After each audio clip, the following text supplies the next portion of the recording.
He invokes the name of Allah frequently, though the rhetoric of his speeches is pure Marxist. He claims to have released thousands of political prisoners, although most appear to have been members of his Parcham faction of the Communist Party. Babrak also has replaced the glaring red communist banner of Taraki's regime with a black, red, green tricolor flag. There are no signs, however, that such cosmetic changes are working.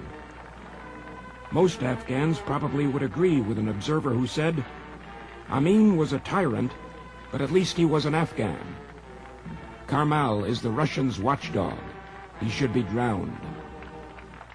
Foreign journalists recall that when Babrak Karmal held his first news conference, only Soviet correspondents were allowed to attend. Since Babrak returned to Afghanistan behind the Soviet invaders, the military effort to crush the insurgency has become almost entirely a Soviet exercise. Latest estimates are that over 100,000 Soviet military personnel have been committed to the fighting.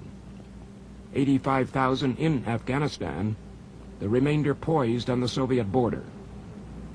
The majority are ground and air force combat troops. Pakistan is concerned that the Soviets are reinforcing their troop level in Afghanistan.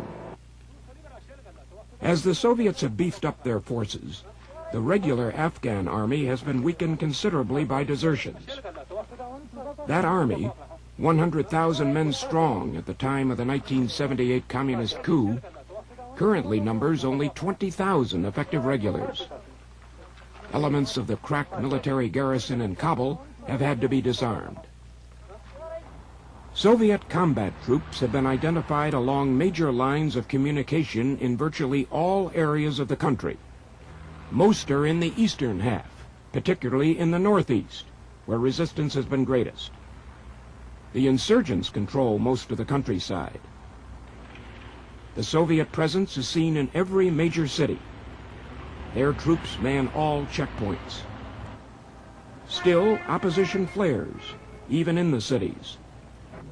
The Afghans blame the invaders for food shortages, looting, and even a fire in Kabul that destroyed nearly 100 shops.